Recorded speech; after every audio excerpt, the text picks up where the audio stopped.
Close your eyes. Now, feel the weight of your body on the bed, the texture of the sheets, the coolness of the air on your skin.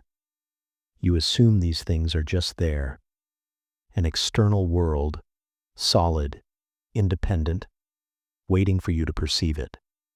But what if that is the most beautiful, the most convincing illusion of all? What if the room you're in, the bed you feel, the very night itself, has no existence whatsoever, without you being here to sense it? The 18th century philosopher George Berkeley asked this dangerous question, and his answer was a quiet, world-shattering whisper. To be is to be perceived. This is not a theory, it is a key. And tonight, we will turn it in the lock and step together into the silent, luminous cathedral of a mind-dependent reality. Listen closely. The world you know is about to dissolve, and what emerges in its place may bring you a deep and lasting peace. First exploration. If a tree falls in a forest and no one is there to hear it, does the mind of God give it a sound? The question is older than the old-growth forests themselves, isn't it? A clever riddle we toss around in classrooms. But for George Berkeley, sitting in the lamplight of his Trinity College study, ink fresh on the page, the smell of paper thick in the air, it was never a riddle. It was the foundation of everything, the floor upon which reality stands, or doesn't.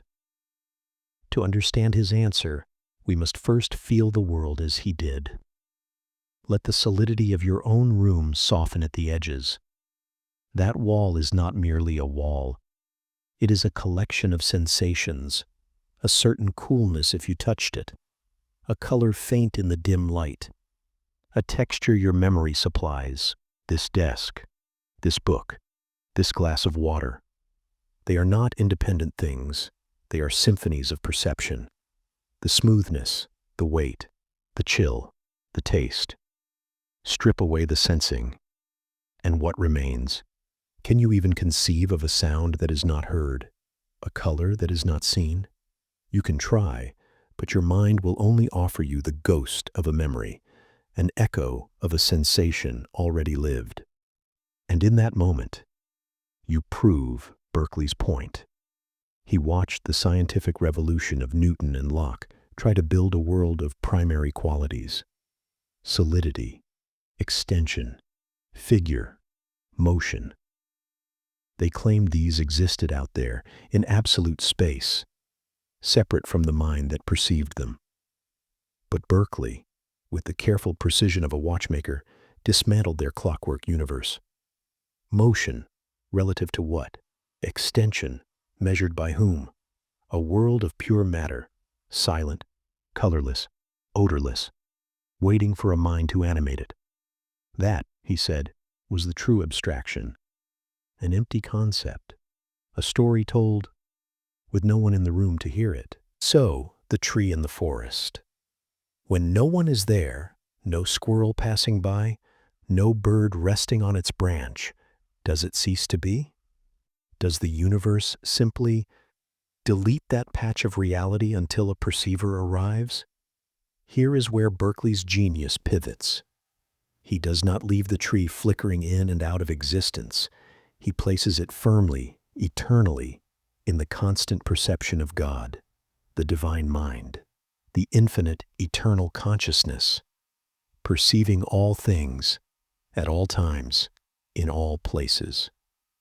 The falling tree, in its solitude, creates a sound in the mind of God. The mountain exists, in its detail and majesty, as an idea within divine understanding. The room you sit in now, as you drift toward sleep, continues to exist, because it is held in that infinite field of perception. This is not a cold, theological claim. It is a sensory truth. It means you are never truly alone in an indifferent universe. The reality you live in is not dead or mechanical. It is a living, sustained thought. The consistency of natural laws is simply the consistency of divine thought. The beauty of a sunset is a beauty endlessly appreciated. Your perceptions are not private fragments. They are streams flowing into an eternal river of consciousness, a reality that is mental, spiritual, alive. So as your eyes grow heavy and the edges of this room begin to blur, consider this. You are not leaving a world that carries on without you. You are handing your corner of the symphony back to the eternal conductor, who never sleeps, who never ceases to perceive, and in whose mind all of this is forever and peacefully real. And so we rest in that thought. The universe is a thought in a divine mind, a constant presence, a comfort. But this invites a deeper, more personal, and perhaps more troubling question. If all the world is but perception, then what, pray tell, are you?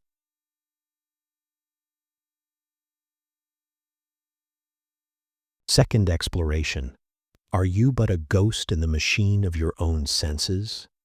Let's turn the lens inward now, away from the tree, the forest, the distant mind of God, toward the one asking the question, you, the perceiver, the one who feels the cool pillow, who hears the whisper of the wind, who sees the dance of shadows on the ceiling. What is the nature of this you? The logical conclusion of Berkeley's idea can feel, at first, like a kind of dissolution. If to be is to be perceived, then I am the sum of what I perceive. I am this body, these feelings, these thoughts, a bundle of perceptions tied together by the string of memory, a fleeting collection, a ghost in the machine of my own senses. It is a haunting thought. It can make the self feel insubstantial, like a mirage shimmering above the desert of pure perception. But Berkeley, the good bishop, did not leave us as phantoms. He drew a crucial, life-giving distinction. Yes, the objects of the world, this bed, this book, their esse is percipi. Their being is to be perceived. They are passive. They are ideas. But you, the perceiver, are something else entirely. Your being is not percipi, but percipere. Not to be perceived, but to perceive. You are the active substance, the will, the spirit, the mind. You are not an idea. You are the one in whom ideas reside. Feel the difference. It is the difference between the painting and the painter, the symphony and the composer. The world is the grand unfolding artwork. You are the artist who experiences it. Your senses are not windows onto a dead world. They are brushes and chisels with which you engage a living one. When you stub your toe on the bedpost in the dark, the solidity of things is not their independence. It is the steadfastness of God's communication with you. So, as you lie here in the dark, feeling the slight weight of your own presence, know this. You are not a fragile collection of memories waiting to vanish. You are a center of perception, a locus of will, a spirit. And the world you perceive is not a cold alien place you are trapped in. It is a language spoken to you by a presence that knows you, that holds you in perception, and that converses with you through every sensation, every sight, every sound, every breath that lulls you now deeper into the comfort of this endless, mindful night. A spirit, conversing with an infinite spirit through the language of sensation. It is a beautiful, intimate vision, but it leaves one final mystery hanging in the air. A mystery that follows us from our first waking moment to our last. The mystery of the dream. Third exploration. When you dream, who is building the world behind your eyes? Now we come to the final veil, the one that separates this waking reality from the world of dreams. If Berkeley is right, if the reality of my room is secured by its constant perception in the mind of God, then what of the dream? In my dream, I walk through fantastical cities. I feel the spray of an ocean that doesn't exist. I converse with people long gone. The sensations are vivid, sometimes even more vivid than waking life.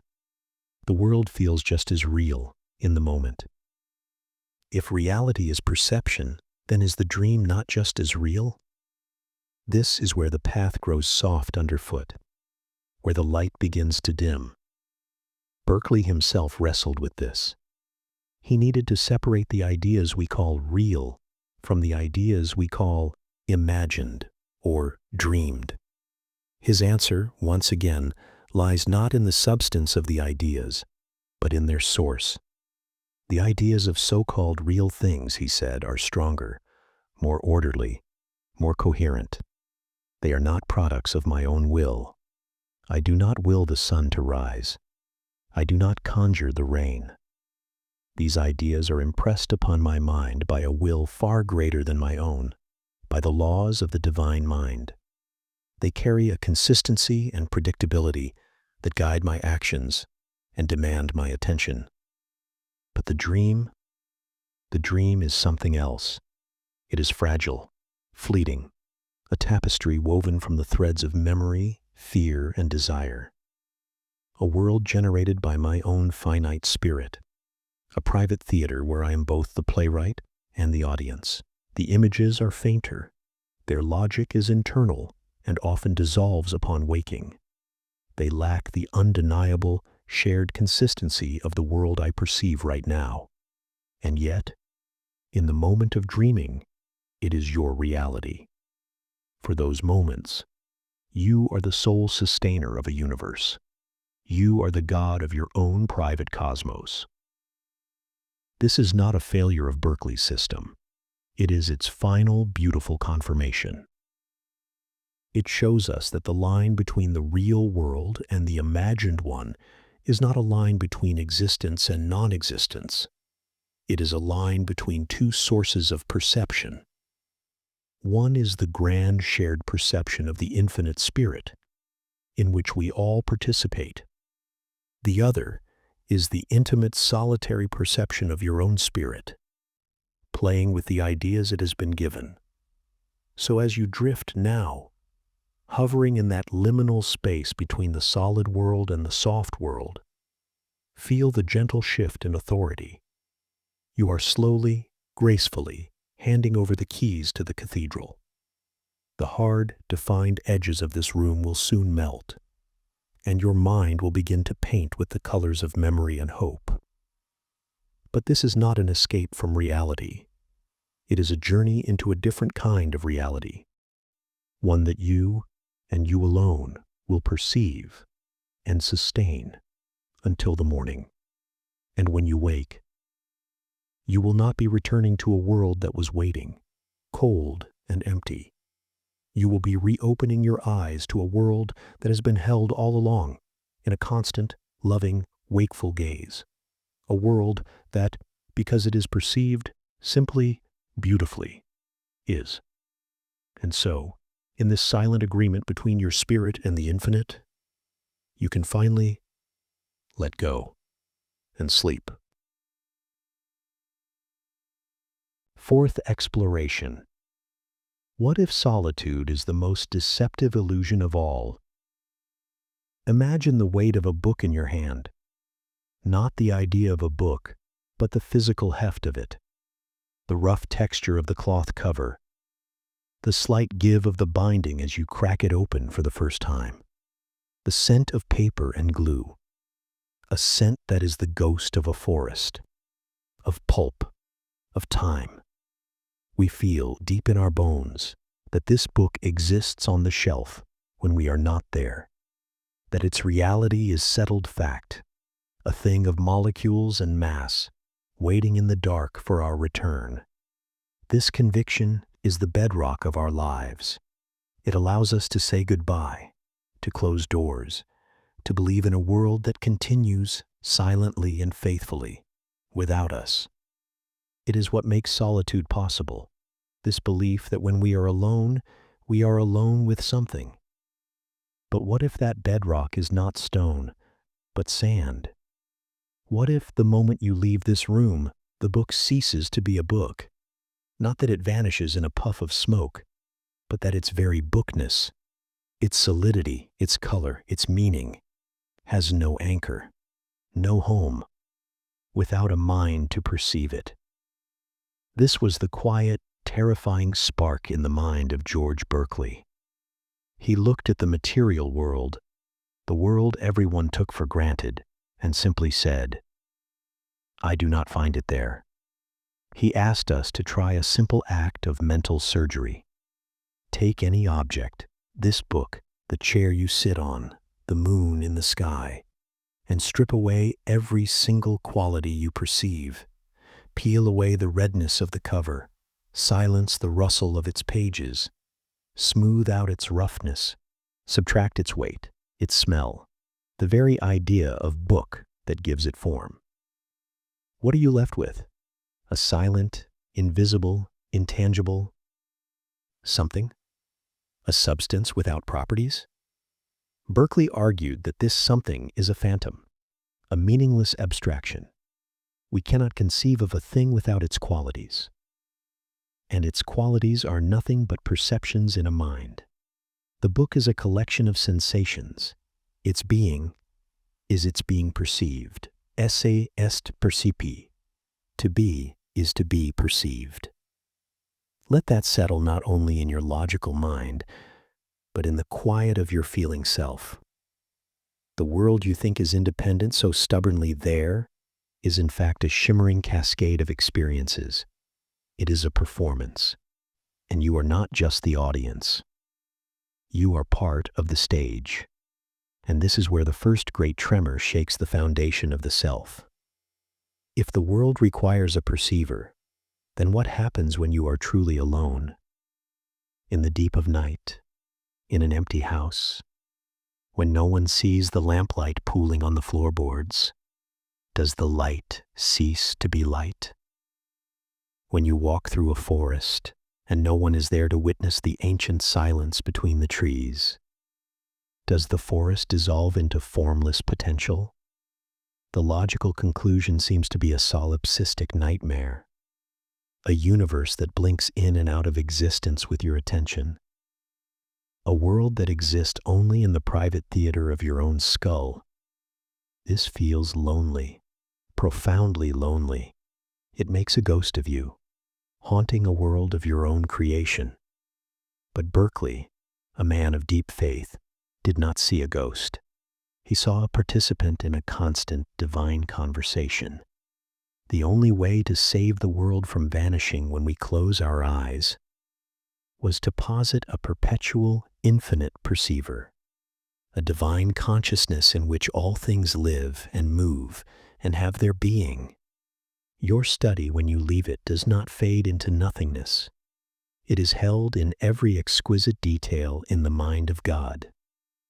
The tree that falls in the empty forest does not fall silently. It crashes with a roar in the eternal hearing of the cosmos. Solitude, then, becomes the illusion. You are never truly alone. You are living, breathing, perceiving, within an infinite, sustaining presence. The world is not a cold, silent machine. It is a thought that is being continuously thought. And you are one of the places where that thought becomes aware of itself. So as you lie here in the dark, feeling the boundaries of yourself, consider this. The silence around you is not an empty silence. It is a listening silence. The space you occupy is not a void. It is a shared, attended presence. And if the world is not a collection of silent objects, but a continuous act of perception, a conversation, then what does that make you the perceiver? The one to whom all these sensations are presented? Are you a mere receiver, a biological instrument? Or are you something far more central to the whole affair? Fifth, exploration. Could the greatest act of courage be to trust your senses? We are taught to be suspicious of our senses. They deceive us. The stick that looks bent in water, the mirage on the highway, the dream that feels more real than waking life. We build our intellect as a fortress against their unreliable testimony. We place our faith in the abstract, the measurable, the atom, the law of gravity, the cold hard facts behind the veil of appearance. We believe in a scientific reality that is nothing like the world we actually experience. The redness of an apple, we are told, is merely a wavelength of light reflecting off a surface, interpreted by the brain. The real apple is a colorless, odorless collection of particles. We have made our lived experience into a flawed copy of a truer but utterly inaccessible reality. Berkeley called this the doctrine of double existence, and he saw it not as sophistication, but as philosophical cowardice. A retreat from the world as it is given to us, vivid, messy, breathtaking in its immediacy. He invites you instead to a radical trust. What if your senses are not lying to you? What if they are telling you the deepest truth there is? The apple is not red only in your head. Its redness is its reality. The coolness of water is not just a neurological event. It is the being of the water, presented to your touch. The world you see and hear and feel is not a shadow on the wall of a cave. It is the thing itself. The phenomenal world is the noumenal world. There is no hidden mechanical universe behind the curtain. The curtain is the show. This is a staggering re-enchantment of the everyday. That cup of coffee steaming on your desk is not a symbol of molecular motion. It is a unique, complex symphony of aroma, heat, bitterness, and swirling light. Its reality is that symphony. To believe otherwise is to live your life as a ghost in a machine, mistaking the blueprints for the palace. It takes courage to accept this. It means surrendering the safe, detached position of the objective observer. It means admitting that you are woven into the fabric of what you perceive. You are not a stranger in a strange land. You are a note in a song that is being sung.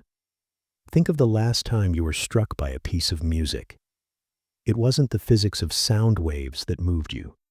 It was the sorrow in the cello, the joy in the trumpet's blast. That sorrow and that joy are as real as anything can be. They are the meaning of the sound. Berkeley asks us to extend that same understanding to everything. The solidity of the oak desk is its resistance to your hand. Its beauty is the warm golden light it reflects into your eye.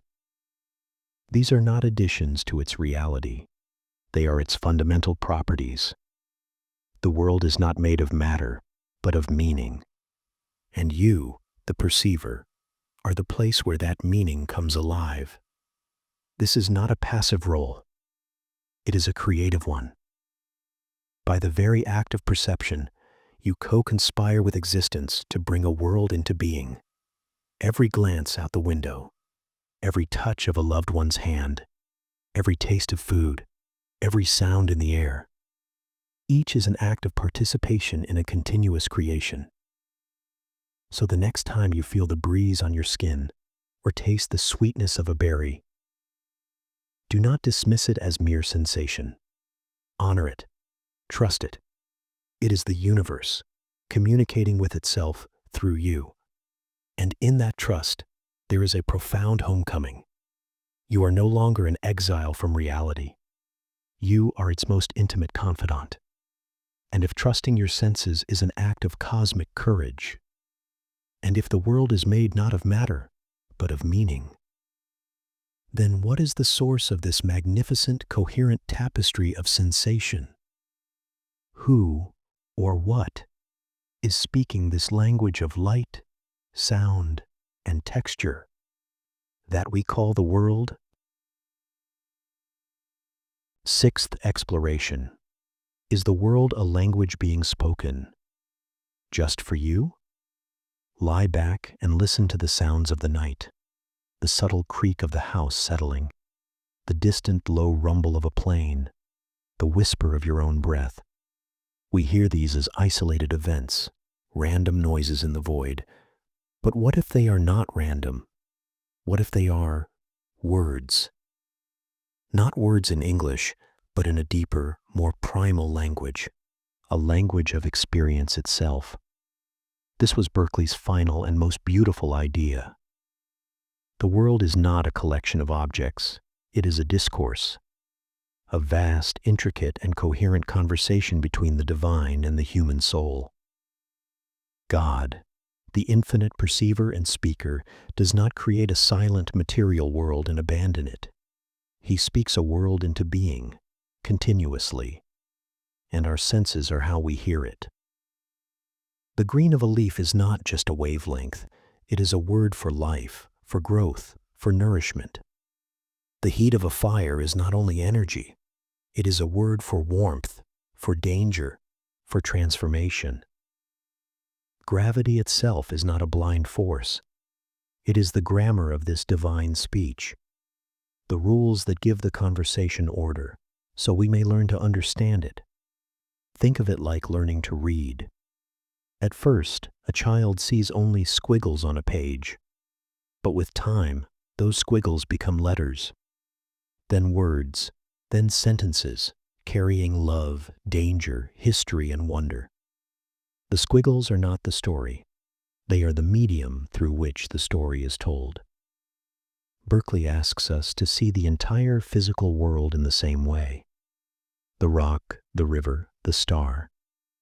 They are the characters in this universal script. Their behavior is the syntax. And the meaning is what is spoken to the spirit that perceives them. The cool stream does not just have the property of coolness. It is speaking refreshment, purity, and the passage of time. The mountain is not just heavy matter. It speaks endurance, majesty, and obstacle. You are born into a universe that is already a story, and your life is the process of learning to read it. This changes the loneliness of human existence into something else entirely. You are not an accidental collection of atoms on a speck of dust. You are an intended reader of a cosmic text. The world is addressed to you. The sunset is a daily poem about beauty and impermanence, written for your eyes. The strength of your body is a lesson in agency and limitation, written for your muscles and bones. And because this language has a divine author, its messages are not random. They are purposeful. They are a guide. A scientist in this view is not uncovering dead mechanisms. He is a linguist, deciphering the grammar of God's speech. A poet is not creating fictions. She is listening deeply to the dialogue. So as you drift toward sleep, let go of the idea of a silent, independent world. Imagine instead that you are nestled inside a story being told. The pressure of the pillow against your cheek is a sentence. The rhythm of your heart is a line of poetry. The darkness behind your eyelids is not emptiness. It is the quiet space between paragraphs. A rest in the celestial narration. You are not alone in the dark. You are being spoken to. And all you need to do is listen. Seventh, exploration. What if attention is the last remaining substance? There is a weight to the world we have all felt. The heft of a smooth stone in your palm. The solid thud of a door closing in an empty house. The press of the floor beneath your feet when you rise in the morning. We call this substance. We call it matter, the stubborn, undeniable there-ness of things. It feels like the bedrock of our days. We build our lives upon it. our contracts, our possessions, our very bodies, all seem to be made of this reliable stuff. But consider for a moment the weight of something else, the weight of your attention. Think of a memory, not just any memory, but one polished smooth from handling. The way light fell through a window on a Tuesday afternoon in a room you haven't seen in 20 years. The pattern of freckles on a face you loved. The sound of a voice that now exists only in this private theater of your mind. Is that memory less substantial than the stone, the door, the floor? It has color, texture, sound, emotion. It has a pull that can change the course of your day. In some ways, it is more real, more present to you than the wall behind you or the ceiling above. This is the threshold where George Berkeley invites us to stand. He asks us to perform a quiet experiment, to close our eyes, not to sleep, but to see, to notice what remains when the world of solid things recedes. What you find is not nothingness. You find a flowing stream of experience, sights, sounds, sensations, thoughts, a world of perceptions. And Berkeley, gentle but unflinching, proposed an idea that can still unstitch reality if you let it. What if this stream of perception is all there is? What if the stone is not an object with weight and color and texture, but only the sensation of weight, the sensation of color, the sensation of texture, all bundled together by your mind? What if its very being is simply this, to be perceived? At first, it sounds like madness, a denial of the world. But follow the thread deeper into the shadows. If the tree in the forest, the mountain under the sky, the moon itself, exist only as ideas in a mind, then what are they when no one is there to perceive them? Do they vanish? Do they blink in and out like a cosmic light switch? It feels absurd, but Berkeley's answer is breathtaking in its scale. He does not leave the world orphaned. He posits a continuous, infinite perception, a divine mind that holds reality in a constant, unwavering gaze. God, for Berkeley, is not a distant watchmaker who wound up matter and walked away. He is the eternal witness, the great perceiver.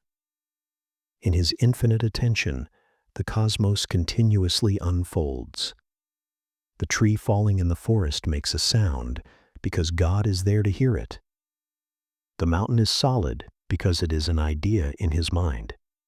Now, bring this home to you, lying here in the quiet. If the world is made of perception, not matter, then your attention is not just a flashlight illuminating pre-existing things. Your attention is a creative force.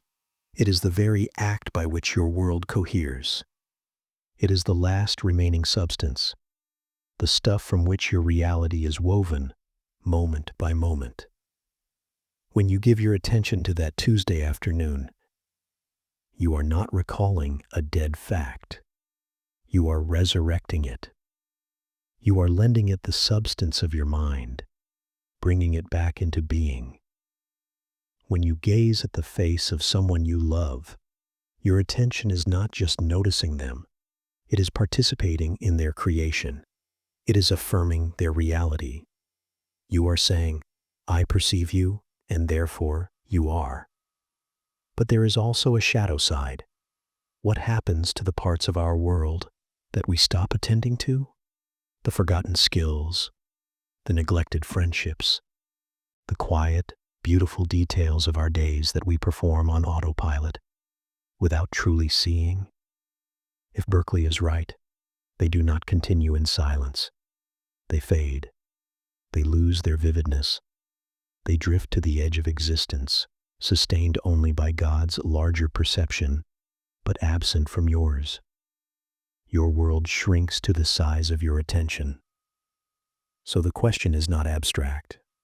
It is a quiet, urgent directive for how to live. What if the most real thing you possess, is your capacity to pay attention. On?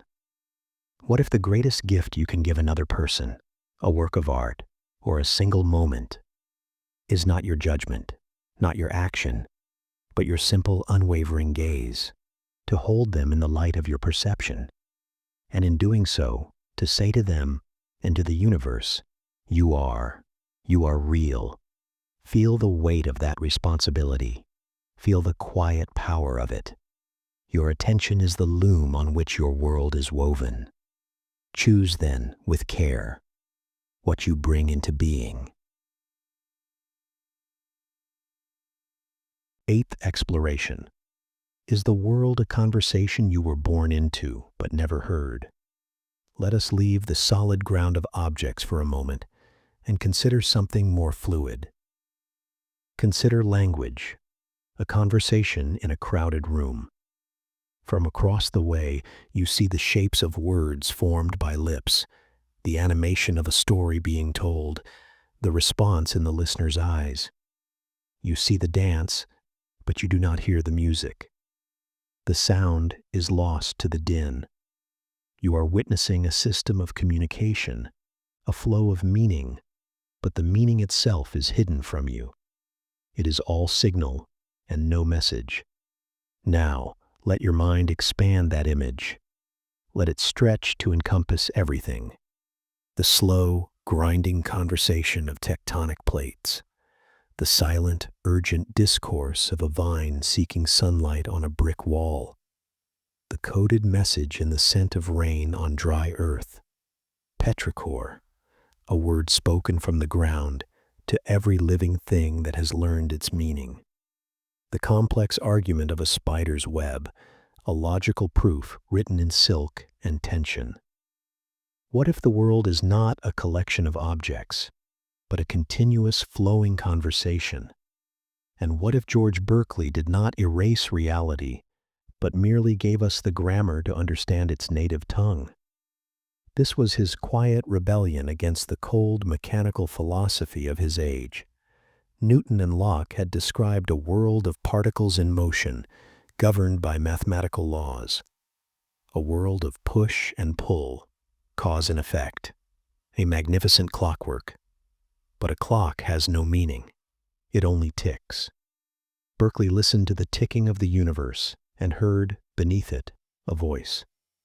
He proposed that the so-called laws of nature are not iron chains of cause and effect binding dead matter. They are instead the reliable grammar of a divine language.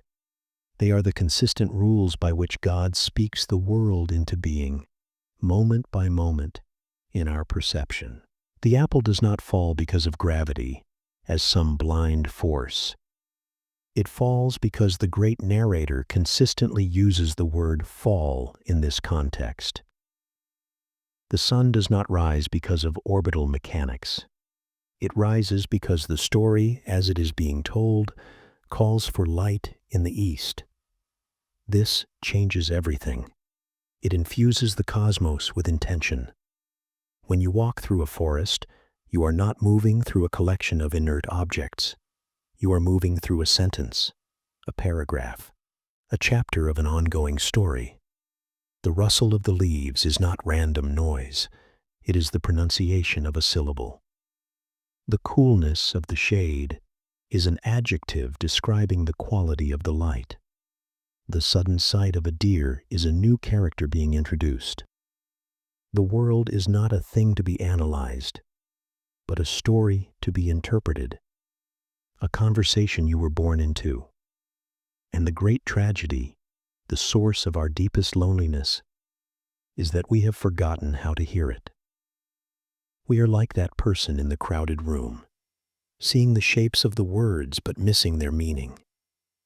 We have become obsessed with the mechanics of the conversation, the physics of sound waves, the biology of the ear, and have gone deaf to the message itself. We see the falling apple and we think, gravity, a mathematical formula. We have ceased to hear it as a word spoken by the world, but sometimes, in the quiet spaces, the meaning breaks through. In the overwhelming beauty of a sunset that serves no practical purpose, it is as if the speaker has paused from the narrative and is simply showing you a particularly beautiful turn of phrase. In the synchronicity of a thought you have and an event that immediately follows, it is as if you have, for a fleeting second, understood a fragment of the dialogue. In the deep, wordless peace that can sometimes settle upon you in nature, it is not an absence of sound you are experiencing, but a moment of perfect comprehension, a moment where the need for translation falls away.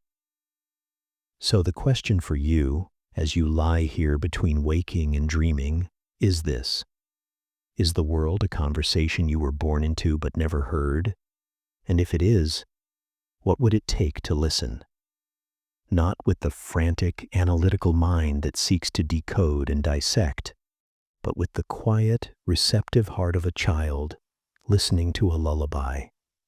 It would require a surrender, a letting go of the need for a material world to stand as a silent, stupid guarantor of reality. It would require you to trust that the voice speaking is benevolent, that the story is meaningful, even if you cannot see the entire plot. To live in Berkeley's world is to live in a universe that is speaking to you constantly. The question is not whether you believe in God, but whether you have the courage to listen for the voice in the texture of your own life. The next time you feel the wind on your face, do not just feel the pressure. Listen for the question it is asking. The world is not a noun. It is a verb. It is not a statement. It is a conversation. And you have been invited to listen, and perhaps in the quietest way to reply. And so we find ourselves not as isolated spectators, but as participants in a dialogue vaster than any one mind could hold. Which leads us to a final, and perhaps the most personal question of all. What becomes of the self when the stage of a solid world dissolves into a shared perception? Ninth exploration. Where does the you reside? When the stage of the world dissolves, we build ourselves like houses upon what we believe to be solid ground. I am my body, this familiar collection of limbs and sensations. I am my history, this curated museum of triumphs and regrets.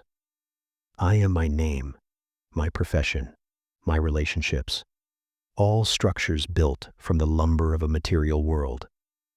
We point inward to some place behind our eyes, and we think, here I am, in here. A pilot in the cockpit of a machine made of flesh. But what happens to the pilot when you begin to dismantle the machine? What happens to the you when the very stage upon which this you has been performing begins to dissolve? This is the final and most intimate destination of Berkeley's journey. He took away the material world not to leave us with nothing, but to reveal a different kind of everything.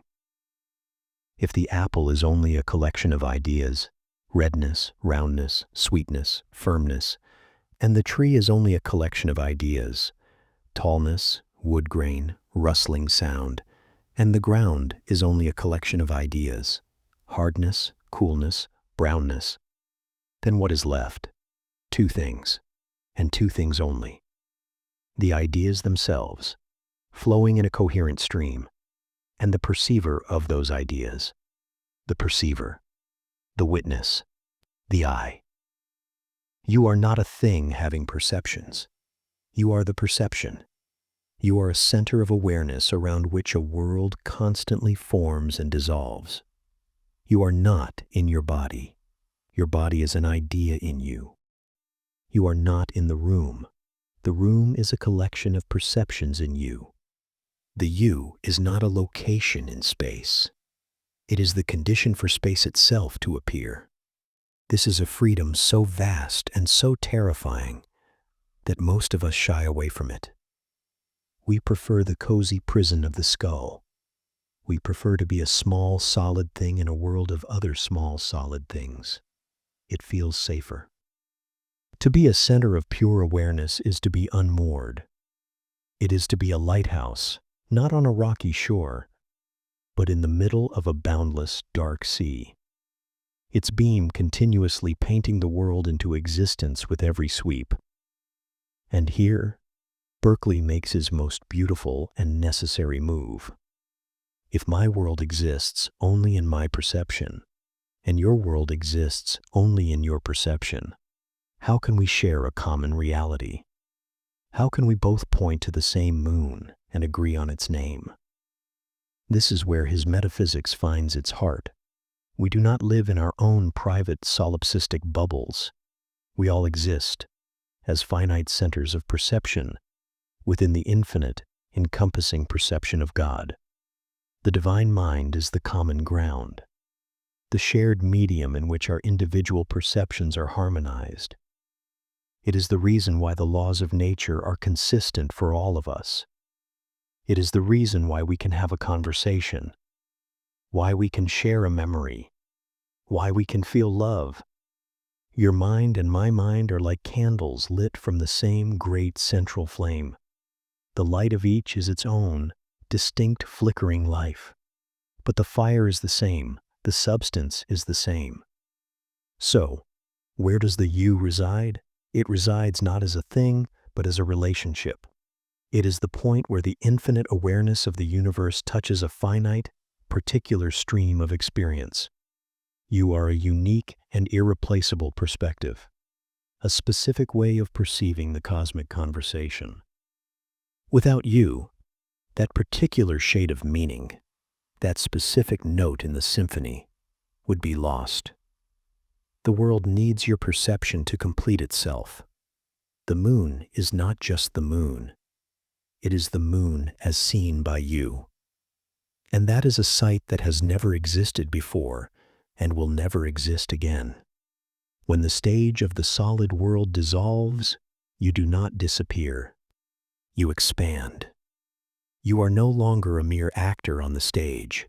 You realize you are the light by which the stage is illuminated. You are the silence out of which the lines are spoken. You are the awareness in which the entire drama, the body, the history, the name, the world, unfolds. And so, as you drift toward sleep, where the last remnants of the solid world grow thin and translucent, pay attention. Do not grasp for the familiar shapes of your day. Let them soften. Let them become the fleeting ideas they truly are. And in that softening, notice what remains. The silent, unchanging witness. The calm awareness that was there before the dream of your life began and will be there after the final set piece has been struck. That is where you reside. Not in a place, but in a presence. Not as a noun, but as a verb. The verb to be. You are the perceiver. The listener in the quiet of the night. The dreamer at the heart of the dream. And you were never, for a single moment, alone. 10th exploration. What if the world is a prayer, and perception its only amen? Close your eyes now, and just for a moment, let the room around you soften at the edges. Let the solidity of the walls, the weight of the blanket, the faint hum in the air, let it all become a little less certain, as if the world is a photograph slowly developing in a darkroom tray, and the chemicals are just beginning to bring the shapes into view. It's a delicate thing. This reality we take for granted. We build our lives upon it. We trust its floors to hold our feet, its sun to rise. But what if it's not a foundation at all? What if it's something far more fragile and far more beautiful? What if the world is not a thing but an act, a continuous, sustained act of attention, a prayer whispered into the silence, and our perception is the only amen that gives it a reply.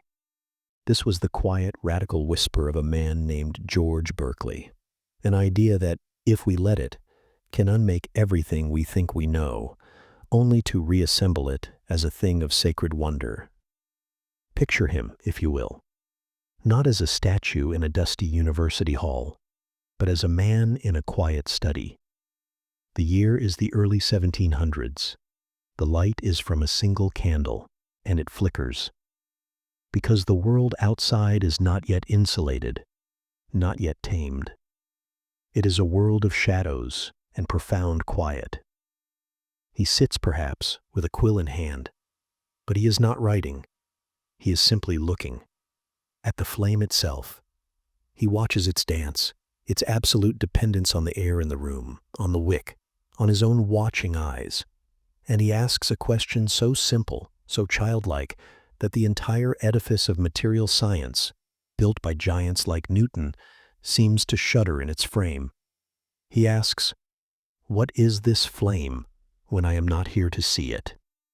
If I close my eyes, it vanishes, not just for me, but in its very essence, its light, its heat, its color.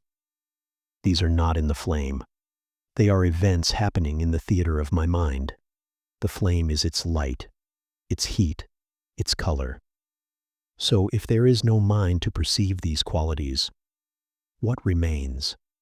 A physicist might speak of atoms and combustion, but Berkeley would smile gently and ask, are not the concepts of atoms, the mathematical equations describing them, also simply ideas in a mind? Where, he would ask, in all of this, can you point to something that is not an idea? This is not a denial of reality. It is a reassignment of its source. We are taught that the world is out there, an independent, solid, self-sustaining object, and we are the subjects, the lucky observers who get to wander through it. Berkeley turns this inside out. He suggests that the world is fundamentally mental. It is a language of ideas being communicated to us. The apple is not a red, round, sweet object that exists on its own. The apple is a coherent collection of sensations, redness, roundness, sweetness, that are presented to your consciousness in a consistent, reliable way. The universe, then, is not a collection of dead, silent objects bumping into each other in a void. It is a continuous, vibrant conversation. And if it is a conversation, then who or what is speaking? This is where Berkeley's thought opens into something vast, something that feels less like philosophy and more like a silent cosmic hymn.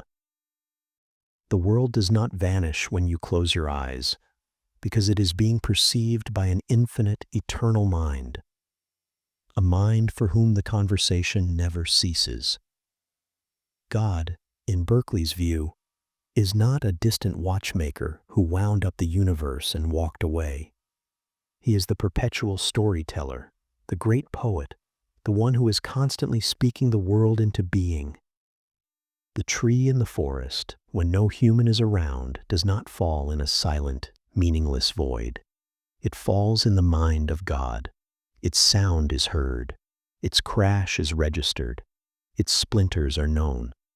The world is God's prayer of existence, and our perception, our finite, limited consciousness, is the amen that echoes back, affirming the beauty and reality of His ongoing creation. We are not just inhabitants of the world. We are participants in its very being. Every time you see the green of a leaf, you are collaborating in the divine act of making it so. So, what does this mean for you here, in the quiet of your own room, as the day's grip slowly loosens? It means the barrier between you and the sacred is thinner than you ever believed. The weight of the blanket is not just a physical pressure. It is a gentle, persistent idea being offered to you. The sound of the wind outside your window is a note in a symphony that has been playing for all of time, composed in a mind of infinite capacity. You are not a ghost in a machine. You are a listener in a grand concert hall, and the music is the very fabric of your existence. To feel lonely, then, becomes a kind of illusion, for you are never, ever truly alone. You are surrounded by a perception that holds you, that holds everything, in a constant, loving attention. The world is not a problem to be solved, but a gift to be received, moment by moment, sensation by sensation. And as you drift towards sleep, you can let go of the stubborn, solid world. You can release it. It is in good hands. It is being held in a gaze that will not falter when your own eyes close. Your final thought, as you cross the threshold into dreams, can be one of profound trust. The prayer is still being spoken. The Amen is eternal. And you are a part of its gentle, unending rhyme. 11th exploration. Is the pain in your foot proof of a mind beyond your own? There is a transition, a gentle pivot, from the vastness of a cosmos held in a divine mind to the sudden, undeniable immediacy of a stubbed toe in the dark.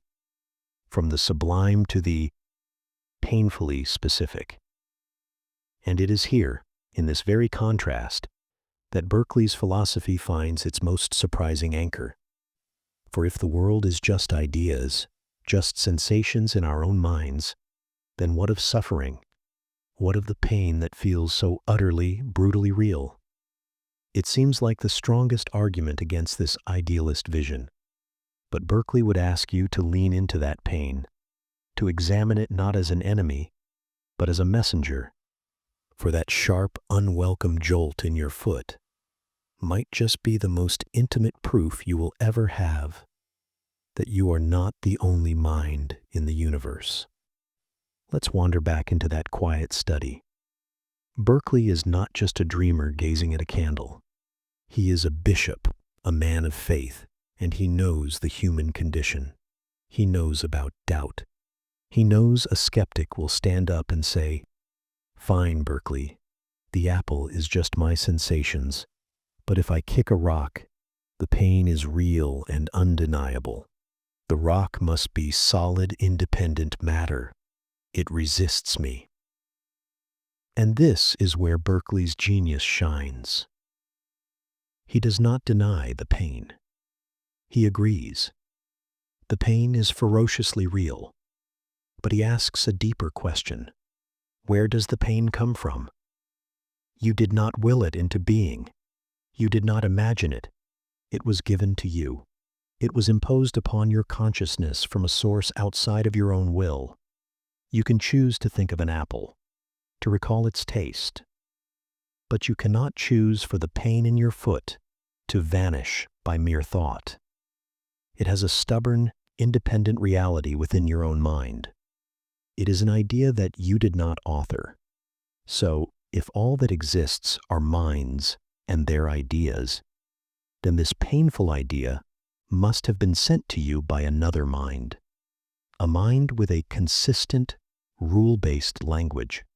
Stub your foot with a certain force against a certain object, and you will receive the idea of sharp pain. Touch a flame, and you will receive the idea of burning. The laws of nature are not the blind motions of matter. They are the grammar of a divine language of sensation. Pain is not a message from a material world. It is a direct communication from the mind of God. It is a way of saying, pay attention. This action has a consequence. Your existence has boundaries that are real, and here is how you learn them. Think of it like a dream. In your own dreams, you are the sole author. You create the landscapes, the characters, the narrative. But sometimes, even in a dream, something shocking and unexpected happens. A figure says something you could never have invented. A landscape shifts in a way that surprises you. It feels as if another intelligence is at work, even within the privacy of your own mind. Now scale that up.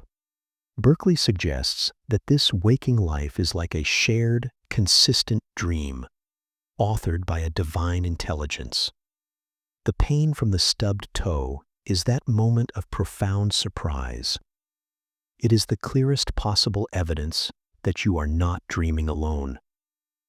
You are a participant in a story whose plot you do not fully control. The resistance of the world, the hardness of the floor, the sharpness of the thorn, the bitterness of the wind, is not the resistance of dead matter. It is the resistance of a will, a mind, that is communicating with you in the most direct vocabulary it possesses, the language of experience itself. So, what do we do with this?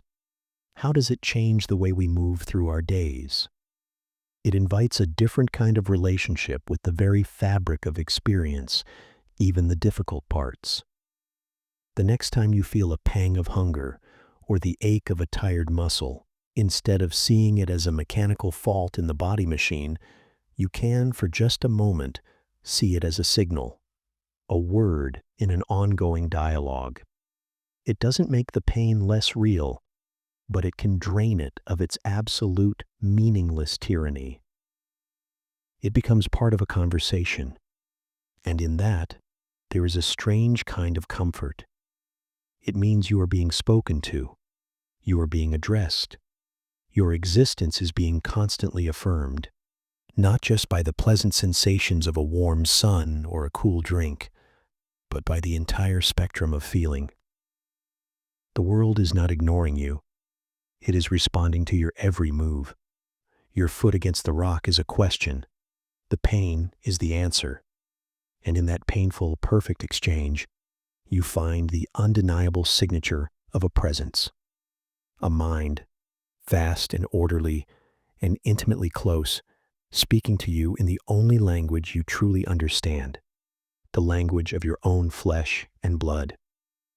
And so, we find ourselves at a threshold.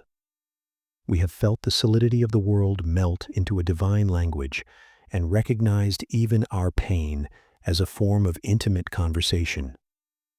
But this leaves us with one final, breathtaking, and perhaps unsettling thought. If all of this, the stars, the mountains, the very chair you sit upon, exists as an idea in a mind, then its continuity, its persistence, is a matter of memory, a divine, flawless, and perpetual memory. Which leads us to the most fragile question of all.